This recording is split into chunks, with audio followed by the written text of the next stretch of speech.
الحمدللہ رب العالمین والصلاة والسلام علی سید المرسلین وعلی آلہ واصحابہ اجمعین ومن تبعہم بإحسان الی یوم الدین، اما بعد۔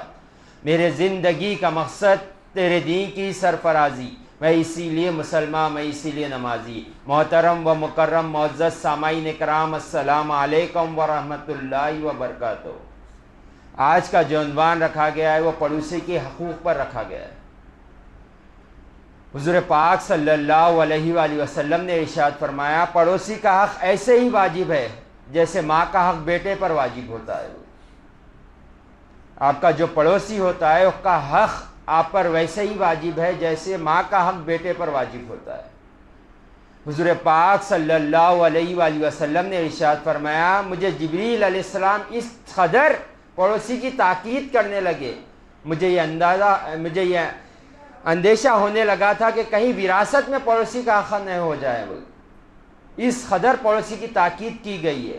اور حضور پاک صلی اللہ علیہ وآلہ وسلم نے ارشاد فرمایا، وہ شخص جنت میں داخل نہیں ہوگا جس کے پڑوسی اس کے تکلیف سے محفوظ نہ ہو جائے۔ جس کا پڑوسی کسی کے شر سے، پڑوسی کے شر سے محفوظ نہ رہے، وہ شخص جنت میں داخل نہیں ہوگا۔ اور حضور پاک صلی اللہ علیہ وآلہ وسلم نے ارشاد فرمایا، ریل جاری حق کو پڑوسی کا بھی حق ہے بول کر۔ خواجہ حسن بصری رحمۃ اللہ علیہ سے روایت ہے، حضور پاک صلی اللہ علیہ وآلہ وسلم سے صحابہ اکرام پوچھنے لگے، یا رسول اللہ پڑوسی کا حق کیا ہے ہم پر؟ حضور پاک صلی اللہ علیہ وآلہ وسلم نے ارشاد فرمایا، جب وہ قرض مانگے تو تم اسے قرض دو، جب وہ تمہیں پکارے اسے جواب دو، اور جب وہ بیمار ہو جائے عیادت کے لیے جاؤ، اور وہ جب تم سے مدد مانگے اس کی امداد کرو، اور جب وہ انتقال کر جائے اس کی نماز جنازہ پڑھو۔ اگر وہ گھر کے باہر چلے جائیں کہیں سفر میں تو اس کے گھر والوں کی حفاظت کرنا، یہ پڑوسی کا حق ہے۔ اور حضور پاک صلی اللہ علیہ وآلہ وسلم نے ارشاد فرمایا، جب تک تم پڑوسی سے اجازت نہ لو اپنی دیواروں کو بلند نہ کرو۔ اپنا گھر بھی بنا رہے ہیں تو پڑوسی سے اجازت لے لیا کرو، لے کر اپنی دیوار بلند کیا کرو۔ اور آج ہم دیکھیں کتنا ہم پڑوسی کے حقوق ادا کر رہے ہیں۔ حضور پاک صلی اللہ علیہ وآلہ وسلم 3 مرتبہ قسم کھا کر فرماتے ہیں، وہ کامل مومن نہیں ہو سکتا جس کی شر سے آج پڑوسی محفوظ نہ رہے۔ آپ کی تکلیفیں اگر پڑوسی کو پہنچ رہی ہے تو آپ کامل مومن نہیں ہے۔ اور روایتوں میں آتا ہے کہ وہ کامل مومن نہیں ہے جو پیٹ بھر کر کھا لے اور اس کا پڑوسی بھوکا سوئے۔ اور یہاں پر کوئی کنڈیشن نہیں لگائی گئی کہ وہ مسلمان ہو نان مسلم ہو، کچھ ایسا نہیں ہے۔ آپ کا پڑوسی ہے، حقوق ادا کرنا ہے ہمیں۔ عبداللہ بن عمر رضی اللہ تعالیٰ عنہ کے گھر ایک مرتبہ بکرا ذبح کیا گیا، تو آپ ذبح کر کر باہر چلے گئے، آ کر پوچھا کیا پڑوسی کو تم نے بھیجا؟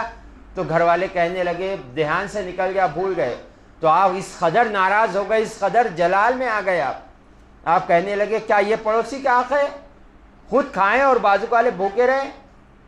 پھر آپ نے ایک گوشت کا ایک حصہ اٹھا کر اپنے پڑوسی کو لکھ جا کر دیا، تو بتایا کہ وہ شخص کیسے کامیاب ہو سکتا ہے، وہ شخص کیسے اللہ کو خوش کر سکتا ہے جس کا پڑوسی بھوکا سوئے اور ہم پیٹ بھر کر کھائیں۔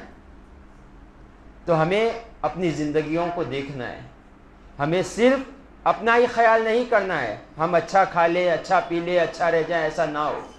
ہمیں پڑوسی کا بھی خیال رکھنا چاہیے۔ اگر اچھا کھانا پک جائیں، اچھا سالن پک جائیں تو پڑوسی کو بھیجنا چاہیے۔ اگر ان کے پاس خوشی ہے تو ان کے پاس جا کے مبارکباد دینا چاہیے۔ آج ہمارے پاس کیا ہونے لگا ہے، ہمارے نفس اتنے زیادہ پھول گئے ہیں، اتنے ہم اس قدر نفس کے غلام بن گئے ہیں، اگر ہمیں پڑوسی نہیں پوچھتا ہے تو ہم بھی اسے نہیں پوچھتے۔ ہمیں پڑوسی پوچھ رہا ہے تو اس لیے نہیں پوچھنا ہے، ہمیں اللہ اور رسول نے حکم دیا ہے اسی لیے پوچھنا ہے۔ اگر وہ بیمار ہو جائیں تو اس کی جا کے عیادت کرے۔ آج ہمارا کیا حال ہے، گھر کے باہر جنازہ آ کے ٹھہرتا ہے تو معلوم ہوتا ہے کہ پڑوسی بیمار تھے، انتقال ہو گیا۔ اس قدر ہم غافل ہیں پڑوسی تو چھوڑے، اگر ایک ہی فلیٹ میں ہے، ایک ہی پارٹیشن میں خالی بازو کی ایک دیوار ہے تو ایک دوسرے کی ہم خبر نہیں رکھتے۔ تو ہمیں چاہیے کہ ایک دوسرے سے اچھے تعلقات رکھے، محبت پیدا کرے. محبت کیسے پیدا ہوگی؟ حضور پاک صلی اللہ علیہ وآلہ وسلم نے ارشاد فرمایا تم اپنے بھائی کو تحفہ دیا کرو. تحفہ دینے لینے سے محبت بڑھتی ہے. کبھی اچھا پک جائیں تو بھیجے, کچھ اچھا باہر جا کر آئے تو خاص طور پڑوسی کے لیے لائے. جتنی اپنی استطاعت ہے اس کے مطابق جتنا ہو سکتا ہے پڑوسی سے تعلقات جوڑے. یہ ہمارا پڑوسی سے تعلقات جوڑنا یہ اللہ اور رسول کو راضی کرنا ہے. بس یہی پیش نظر ہو کہ ہمیں اللہ اور رسول کو راضی کرنے کے لیے ہم پڑوسی سے اچھے حسن سلوک کر رہے ہوئے. کہیں جائیں کچھ لا کر دے, اچھا پکے انہیں دے. وہ بیمار ہو جائیں جا کے عیادت کریں ان کی. اگر ان کے گھر میں کوئی خوشی کا ماحول ہے, اگر وہ بھی دعوت نہ دے, آپ جا کر مبارکباد دے لے کر آ جائیں. دعوت میں نہیں گئے, دوسرے دن جا کر مبارکباد دیجیے. مگر ہم رشتے جوڑے, اپنے خاندان سے بھی جوڑے, اپنے پڑوسیوں سے بھی جوڑے. آج ہم چھوٹی چھوٹی بات کو رشتے توڑتے ہوئے نظر آتے. بات کچھ نہیں ہوتی, کیا بات ہوتی ہے؟ اس نے سلام نہیں کیا, رشتہ ختم ہو گیا. کئی سال ایسے گزر جاتے ہیں, حتیٰ کہ یہ ہمارے جاہل پن کا یہ عالم ہو گیا ہے کہ یہ کہہ دیا جاتا ہے کہ میں مر گئے تو بھی یہ میری موتا میں نہیں آنا. حضور پاک صلی اللہ علیہ وآلہ وسلم نے ارشاد فرمایا مومن کے لیے بہتر نہیں ہے کہ کسی مسلمان سے 3 دن سے زیادہ قطع تعلق رکھے ہوئے. اور آج ہم سالوں گزر جاتے ایک دوسرے کی صورت نہیں دیکھتے. تو ہمیں اللہ اور رسول کے فرمان کے مطابق زندگی گزارنا ہے. نفس و شیطان کے نقش قدم پر ہمیں نہیں چلنا ہے. اللہ قرآن میں فرماتا ہے شیطان تمہارا کھلا دشمن ہے, اور اسے تم دشمن ہی سمجھو, اسے دوست نہ سمجھو. تو پڑوسی یہ ہمارے جنت میں جانے کا سبب بھی بنتا ہے, یہ ہمیں جہنم میں لگ جانے کا بھی سبب بنتا ہے. آپ جیسا اس کے ساتھ حسن سلوک رکھو گے ویسا ہی آپ کے ساتھ کل قیامت کے دن برتاؤ ہوگا. حضور پاک صلی اللہ علیہ وآلہ وسلم نے ارشاد فرمایا اگر کوئی پڑوسی تم سے مدد مانگے تم اس کی مدد کرو. اللہ نے آپ کو مال دیا ہے تو مال سے مدد کرو. ہم آج مال اس لیے لوگوں کو نہیں دیتے کہ وہ لیتے ہیں واپس نہیں کرتے. اکثریت یہی ہوتا ہے کہ لوگ مال لیتے ہیں دے رہے نہیں ہیں. اس لیے آج قرض کا یہ ہمارے درمیان سے رائج نکلتے جا رہا ہے. مسئلہ قرض کا ختم ہوتے جا رہا ہے. قرض ہمارے پاس سے ختم ہوتا جا رہا ہے. کیا شروع ہو رہا ہے؟ سود. قرض جہاں ختم ہو جاتا ہے وہاں سود شروع ہو جاتا ہے, اور جہاں نکاح رک جاتا ہے وہاں پر زنا عام ہو جاتا ہے. تو ہم ایک دوسرے کو قرض دیں.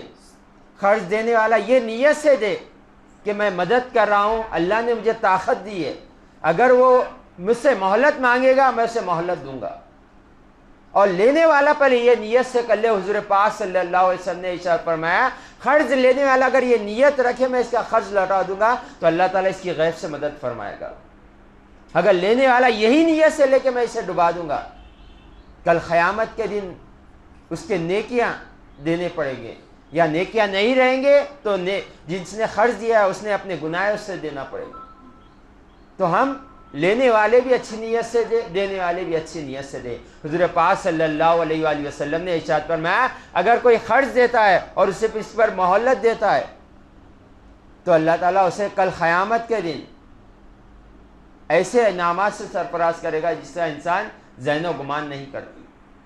تو ہمیں پڑوسی کو قرض بھی دینا ہے, ضرورت پڑی تو اس سے مانگنا بھی ہے. ہمیں لینے دینے سے محبت بڑھتی ہے.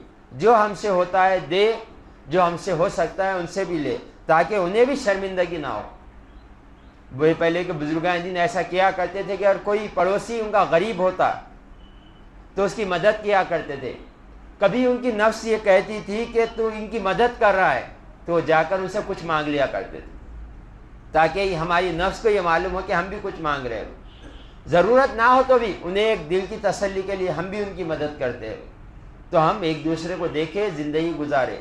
پڑوسی یہ ہمارے سب سے پہلے پرسان حال ہوتے ہیں. ہمارے آپ کے رشتہ دار بعد میں آئیں گے, بیمار ہو جائیں گے, کچھ ہو جائیں, خدا نہ خواستہ گھر میں کسی کا انتقال ہو جائے, پہلے آپ کے پڑوسی کھڑتے ہیں.